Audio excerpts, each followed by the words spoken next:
Welcome back. For today's SAT question, we are on a calculator test and we're finishing a problem set that we started yesterday. A sociologist chose 300 students at random from each of two schools and asked each student how many siblings he or she has. The results are shown in the table below. There are a total of 2,400 students at Lincoln School and 3,300 students at Washington School. Based on the survey data, which of the following most accurately compares the expected total number of students with 4 siblings at the two schools? Go ahead and pause the video, come up with your answer, and then press play.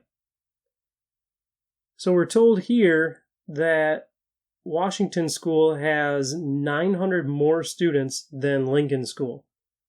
An equal number of students were surveyed from each school, but we know that Washington School has more students total, which means that each category for number of siblings for Washington School will probably have a little bit more, or is expected to have a little bit more, than at Lincoln School. So we want to find an answer that says we would expect that the number of students with 4 siblings at the two schools would show a little bit more in Washington School than at Lincoln School. The total number of students with 4 siblings is expected to be equal at the two schools. I disagree. There should be a little bit more at Washington. The total number of students with 4 siblings at Lincoln School is expected to be 30 more. No, Washington should be a little bit more.